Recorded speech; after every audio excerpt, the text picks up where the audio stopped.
میں ہو سر اپنا جس دم اور نام محمد آہوں میں. یہ بہت بڑے فقیری کا مقام ہے.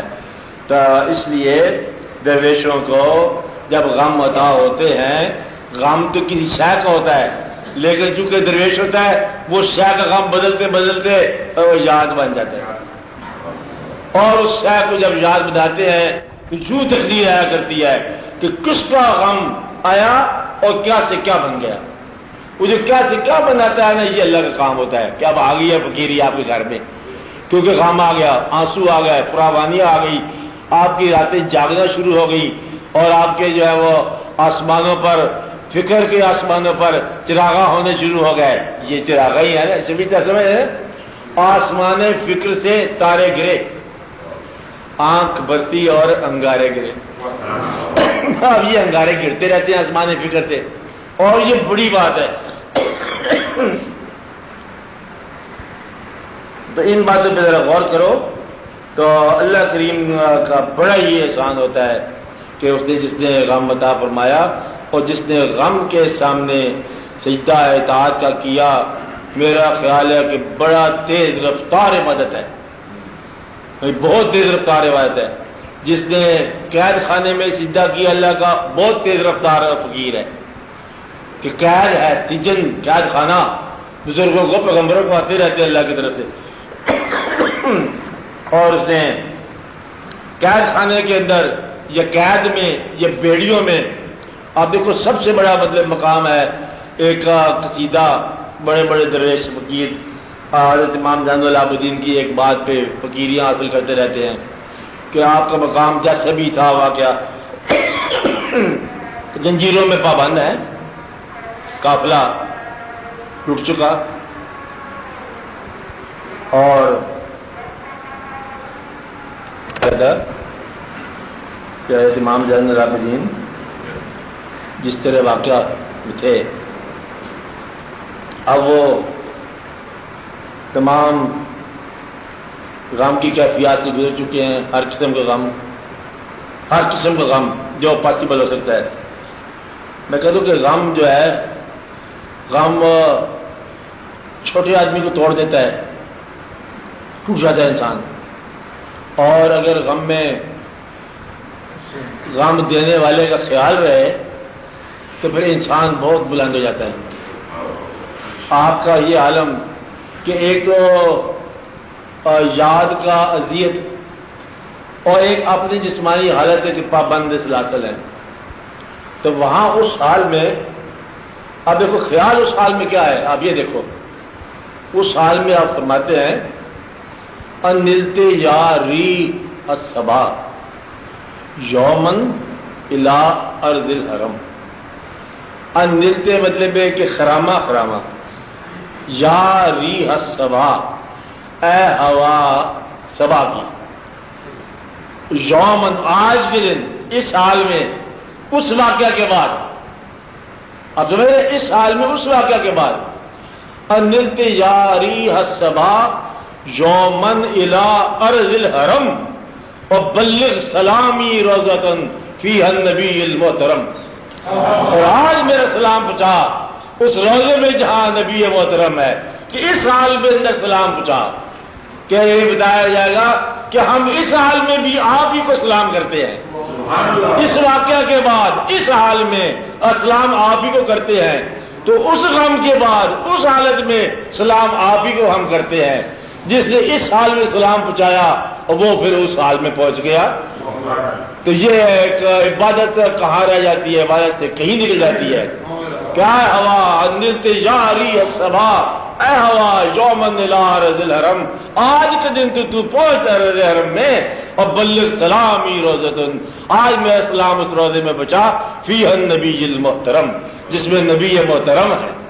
اور یہ نبی محترم حالانکہ رشتہ بتا سکتے ہیں، لیکن نا نبی محترم ادب سے کہا. یہ ادب جو ہے یہ غم کی مکمل داستان ہے کہ آج ہم نبی کو سلام کہتے ہیں، رشتہ داری کی بات نہیں کی ہے، آج ہم اپنے نبی کو سلام کہتے ہیں. تو اس حال میں فقیر جو ہے اس حال میں سلام کہتا ہے جس حال میں اللہ نے اس کو بچایا. تو اپنے غم کے اندر اللہ کو یاد کرنے والا خوشی میں اللہ کو نہ بھولنے والا، خوشی میں نہ بھولنا بڑی بات ہے، غم میں یاد کرنا بڑی بات ہے۔ تو غم میں یاد کرنے والا، خوشی میں نہ بھولنے والا، اپنے ہر حال میں اللہ کے فیصلوں پر راضی رہنے والا، شکر کرنے والا کہ تیرا ہر فیصلہ، ورنہ آپ غم کو پروٹیسٹ بنا سکتے ہو، پروٹیسٹ سمجھتے ہو، شکایت۔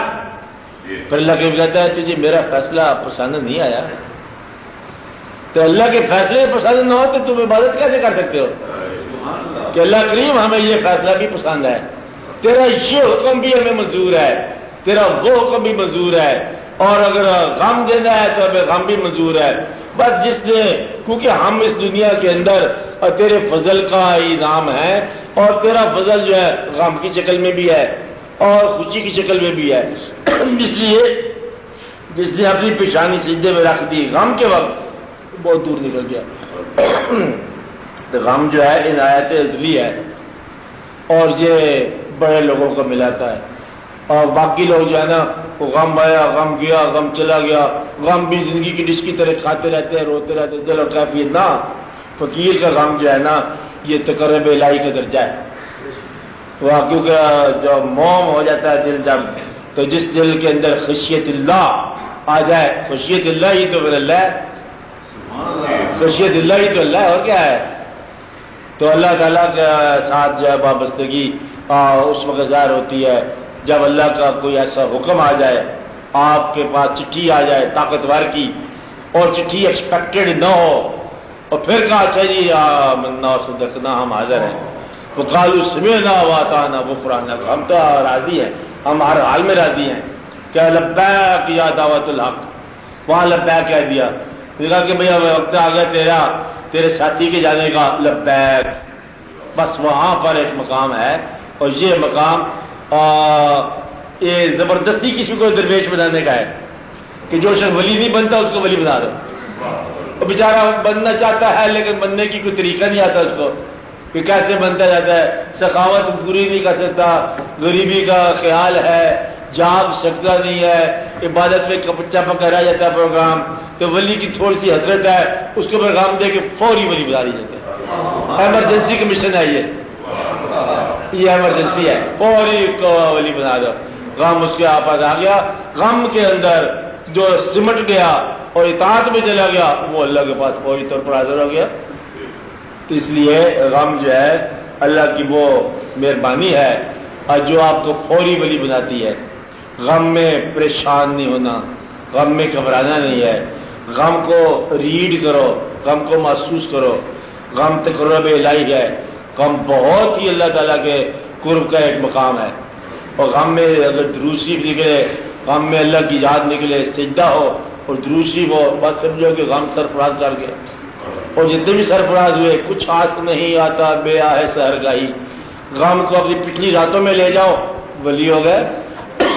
یاد رکھنا اللہ کریم جب آنسو عطا فرمائے، آنسوؤں کو انسانوں کے سامنے رائے گاہ نہ کرنا، آنسوؤں کو انسانوں کی دنیا میں رائے گاہ نہ کرنا، اپنے آنسو دن کی روشنی سے بچانا، یاد رکھنا میری بات، اپنے آنسو دن کی روشنی سے بچانا، رات کی تاریکی میں استعمال کرنا، نصف شب کو یہ چراغ چلانا، اور یہ چراغ جو ہے یہ آپ کے لیے ایک بہت بڑا روشن مستقبل ہے، یہ وہ دیے ہیں جو تجھ کو تیرے مقام سے آشنا کریں گے، یہ وہ دیے ہیں، یہ وہ چراغ ہیں جو تجھے تیرے مقام سے آشنا کرتے ہیں۔ اپنے آنسوؤں کو دن کی دنیا سے لے کر سنبھال کے یہ قافلہ جو ہے نا آپ نصف شب میں لے جاؤ، بس آپ آگے مقام ہی ختم ہو گیا، بس مسئلہ حل ہو گیا۔ اس مقام کے بارے میں یہ کہتے ہیں حضور پاک کا ارشاد ہے، جب کبھی آپ تہجد کے لیے کھڑے ہو، اگر رونا نہ آئے تو رونی شکل ہی بنا لو، جس کو رونا مل چکا ہو وہ تو پھر دیر نہیں لگتی ہے نا، تو یہ ایک ایسا مقام ہے کیونکہ وہ ذات چونکہ اتنی شفیق ہے کہ وہ روتا دیکھ نہیں سکتی، بس پھر عطا ہو جاتی ہے، بس پھر تو قرب کا مقام حاصل ہو جاتا ہے۔ اس لیے یہ وہ خزانہ ہے زندگی کے تمام محنتوں کا، اور یعنی کہ آگ بجھ گئی ہے، گھبرانا، بجھی آگ کے اندر ایک سونے کا ڈلی نکل آئے گی، اور بات نہیں نا، کیونکہ زندگی میں جو آپ کام کرتے رہے ہو اب یہ وقت ہے اس کا انعام کا، تو وہ تمام آنسو جو ہے نا آپ ان کو سمیٹو اور اس بارگاہ میں نصف شب کو حاضر کرو، اور نصف شب کو پھر آپ کو اس کا افلاق سے آتا ہے کیا نالوں کے جواب آ کر نالے، یہ سارا ہر تاریخوں میں لکھا ہے، نالے ہیں، آہ سحر گائی ہے، کچھ اشک ہیں، کچھ آہے ہیں، کچھ فریادیں ہیں، آہ رسا ہے، آہ نارسا ہے، دعا بغیر آنسو کے دعا نہیں ہے۔ اور وہ ایسا وقت ہوتا ہے کہ اللہ کریم کی آواز آتی ہے کوئی جسے ہم سرفراز کریں، تو وہ پھر آپ کے آنسو ہی آپ کو سرفراز کرتے ہیں۔ تو وہ ہے کوئی اس وقت جو ہم اس کو عطا کریں، ہے کوئی قرضے والا جس کا قرضہ دور کریں، ہے کوئی سوال جس کا سوال پورا کریں، ہے کوئی اس وقت کسی حالت میں، تو وہ جو جاگ رہا ہوتا ہے اپنے چراغاں سمیت، بس جو بھی وہ بات کرتا ہے پوری جاتی ہے۔ تو وہ ایک مقام ہے، اس لیے ان لوگوں کے حق میں یہ بات ہے کہ اللہ کریم کا دیا ہوا غم جو ہے بس اللہ کریم کی امانت ہے۔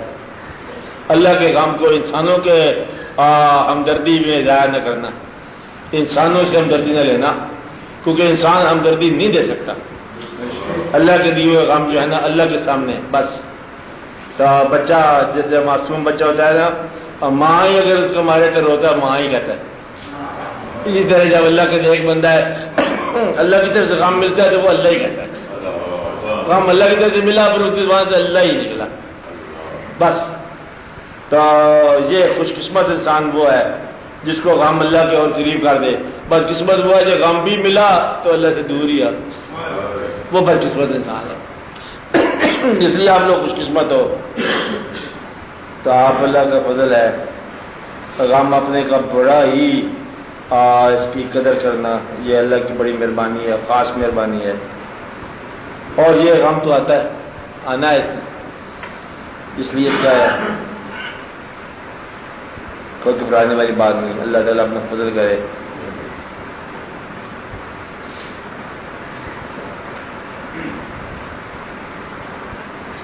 اور آپ دیکھو کہ اگر آپ سچے ہو، سچا درویشوں کے قائل، اولیاء کرام کے قائل، پیغمبروں کے ماننے والے، تو آپ کی تمام محبت کے تمام اسماء زندگی کے اس پار ہیں۔ آپ کے تمام جو اسماء ہیں محبت کے زندگی سے اس پار ہیں۔ آپ جب درود شریف پڑھتے ہو تو صاحبان سارے پیغمبر اس پار ہیں، ولی اس پار ہیں، آپ کے دادا اس پار ہیں، نانا اس پار ہیں، بزرگ اس پار ہیں۔ تو گویا جتنے بھی بزرگوں کا نام لیتے ہو وہ سارے یہ سفر طے کر چکے ہیں۔ تو گویا کہ یہ جھوٹا فقیر ہوتا ہے جو یاد کرتا ہے اس پار والے لوگوں کو تو چاہتا ہے کہ یہاں رہے، وہ جھوٹا فقیر ہے۔ کیا کہا؟ وہ فقیر نہیں ہے، جھوٹا آدمی ہے۔ کہتا کہ میں دادا صاحب کو یاد کرتا ہوں، بڑی محبت ہے، دادا صاحب کہتے آ جاؤ میرے پاس، کہتا یہ آنا تو نہیں ہے نا، پھر تو بڑی مشکل بات ہے، یہ جھوٹی یاد ہے۔ تو گویا کہ جس آدمی کی یاد کے تمام عنوانات اور اس کے ورد کے تمام عنوانات آئے زندگی کی حد سے پار ہو اور پار جانا نہ چاہے، وہ جھوٹا ہے۔ تو اس لیے آپ دیکھو کہ آپ کلمہ پڑھتے ہو محبت سے اس پار، بزرگوں کو یاد کرتے ہو اس پار، صحابہ کرام سب اس پار، آپ کی رشتہ داریاں اس پار، محبت نامے اس پار، محبوب اس پار، اور والدین اس پار، دادا جان اس پار، ہر شے اس پار، پیر فقیر ولی اور سارے جلوے اس پار۔ تو تسی ادھر کدھر رہنا چاہتے ہو؟ تو لہٰذا یہ جدائی ہے، زندگی فراق ہے، موت کو مثال کہا گیا۔